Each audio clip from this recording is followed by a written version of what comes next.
Orientação da criança. Capítulo 39. A vontade, um fator de êxito. O poder da vontade. A vontade é o poder que governa a natureza do homem, trazendo todas as outras faculdades sob sua influência. A vontade não é gosto ou inclinação, mas é o poder de decidir, que opera nos filhos dos homens para a obediência a Deus ou para a desobediência. Toda a criança deve compreender a verdadeira força de vontade. Cumpre que seja levada a ver quão grande é a responsabilidade envolvida nesse dom. A vontade é a força para a decisão ou escolha. Êxito ao submeter a vontade a Deus. Todo ser humano dotado de razão tem o poder de escolher o que é reto. Em cada incidente da vida, a palavra de Deus para nós é: escolhei hoje a quem servais. Cada qual pode pôr a sua vontade ao lado da vontade de Deus, pode optar pela obediência a Ele e, ligando-se assim com as forças divinas, colocar-se onde nada o poderá forçar a praticar o mal. Em cada jovem e criança, há o poder de, mediante o auxílio de Deus, formar um caráter íntegro e viver uma vida de utilidade. O pai ou professor que com tais instruções ensine à criança o governo de si mesma será da maior utilidade e terá um êxito permanente. Para o observador superficial, o seu trabalho pode não mostrar o verdadeiro valor. Poderá deixar de ser estimado em tão grande conta como o daquele que retém o espírito e a vontade da criança sob uma autoridade absoluta. Entretanto, os anos vindouros demonstrarão o resultado do melhor método de ensino. Não enfraquecer, mas dirigir a vontade da criança. Poupai toda a força da vontade, pois que o ser humano necessita de toda ela, mas dá-lhe a devida direção. Tratai-a com sabedoria e ternura como um tesouro sagrado.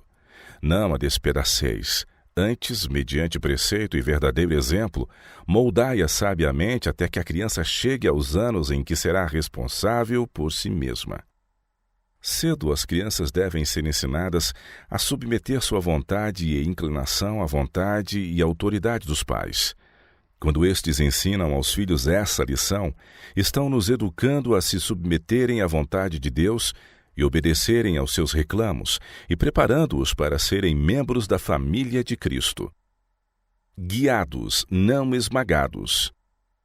Dirigir o desenvolvimento da criança, sem estorvá-lo por meio de um governo indevido, deve ser objeto de estudo tanto por parte do pai como do professor. As regras demasiadas são coisa tão ruim como a deficiência delas. O esforço para se quebrar a vontade de uma criança é um erro terrível. Os espíritos são constituídos diferentemente. Conquanto a força possa conseguir uma submissão aparente, com muitas crianças o resultado é uma mais decidida rebelião do coração. Mesmo que o pai ou o professor consiga impor a sujeição que deseja, o desfecho poderá ser não menos desastroso para a criança. Desde que a renúncia da vontade é muito mais difícil a alguns alunos do que a outros, o professor deve fazer com que a obediência às suas exigências seja tão fácil quanto possível. A vontade deve ser dirigida e modelada, mas não ignorada ou esmagada. Guiar, nunca forçar. Permiti que os filhos sob o vosso cuidado tenham uma individualidade como vós mesmos. Sempre procurai guiá-los, mas nunca forçá-los. O exercício da vontade fortalece o espírito. Uma criança pode ser ensinada de maneira a não ter vontade própria. Sua individualidade pode emergir na da pessoa que lhe dirige o ensino. Sua vontade para todos os intentos e desígnios está sujeita à de seu mestre. As crianças assim educadas serão sempre deficientes em energia moral e responsabilidade como indivíduos. Não foram ensinadas a agir movidas pela razão e por princípios. Sua vontade foi controlada por outros, e a mente não foi chamada a expandir-se e fortalecer-se pelo exercício. Não foram dirigidas e disciplinadas com respeito à sua constituição peculiar e à sua capacidade mental, de modo a desenvolverem as mais vigorosas faculdades da mente quando necessário. Quando há um choque de vontades. Se a criança tem vontade inflexível, a mãe reconhecerá, se é que compreende a sua responsabilidade, que essa vontade obstinada faz parte da herança que ela lhe deu. Não considerará sua vontade como algo que deva ser quebrado. Tempos há em que a determinação da mãe encontra a determinação do filho, em que a vontade firme e madura da mãe encontra a vontade absurda da criança, e em que ou a mãe governa devido à sua vantagem de idade e experiência, ou ao governo da vontade mais velha pela vontade mais nova e indisciplinada da criança. Em tais ocasiões, há necessidade de grande sabedoria, pois pelo trato insensato, por severa compulsão, a criança pode ser estragada para esta vida e para a futura. Pela falta de sabedoria, tudo pode estar perdido. É esta uma crise que raras vezes se deve permitir chegar, pois tanto a mãe como a criança terão uma luta árdua. Grande cuidado deve-se ter em evitar tal fato. Mas uma vez que se entre em tal questão, a criança deve ser levada a ceder ante a sabedoria superior do pai. A mãe deve conservar suas palavras sob perfeito controle. Não deve haver ordens em voz alta. Nada deve ser feito que desenvolva na criança o espírito de desafio. A mãe deve estudar como lidar com ela de tal maneira que seja atraída a Jesus. Deve orar com fé para que Satanás não seja vitorioso sobre a vontade da criança. Os anjos celestiais vigiam a cena.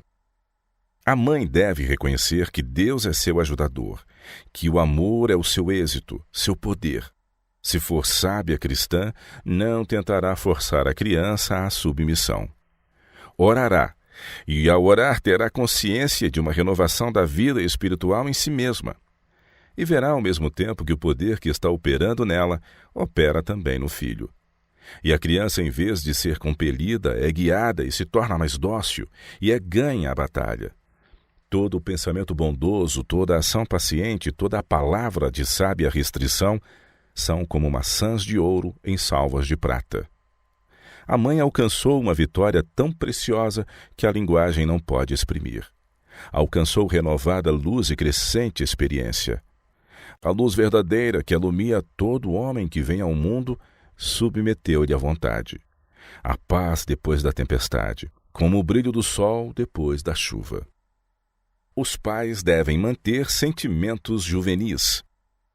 Muito poucos reconhecem a importância de conservar, tanto quanto possível, seus sentimentos juvenis e não se tornarem de natureza áspera e antipática. Deus se agradaria de ver os pais misturarem a graciosa simplicidade da criança com a força, a sabedoria e a maturidade de homens e mulheres. Muitos nunca tiveram uma infância genuína. Jamais aproveitaram a liberdade, a simplicidade, a frescura da vida que desabrocha.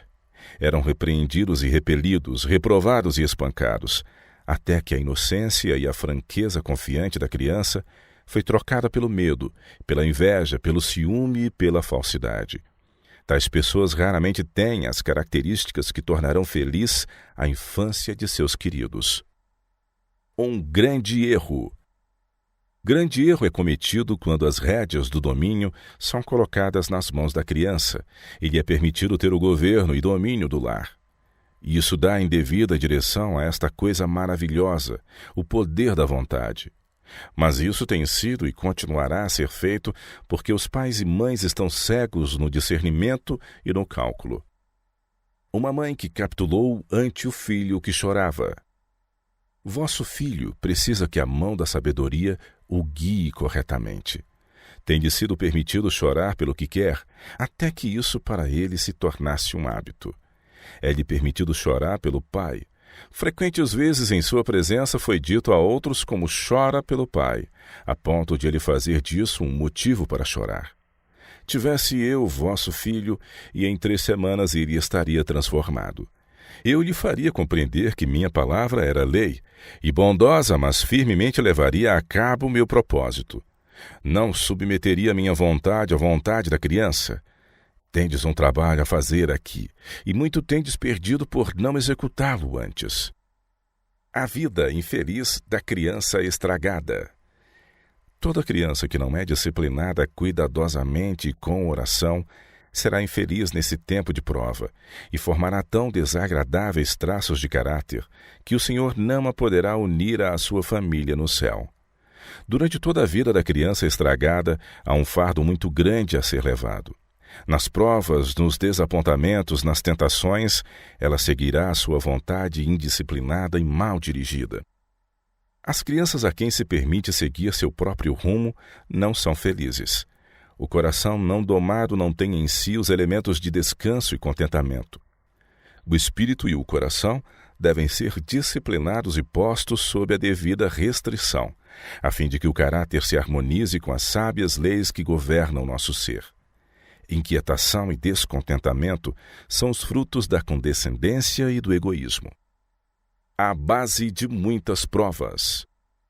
As tristes provas que se demonstram tão perigosas para a prosperidade da igreja e que fazem com que o descrente tropece e se desvie com dúvidas e insatisfação, geralmente provêm de um espírito não domado e rebelde, fruto da condescendência paterna na distante juventude. Quantas vidas têm sido arruinadas, quantos crimes são cometidos sob a influência de um acesso repentino que bem poderia ter sido cortado na infância, quando a mente era suscetível, quando o coração era facilmente influenciado pelo direito e estava sujeito à vontade de uma mãe amorável.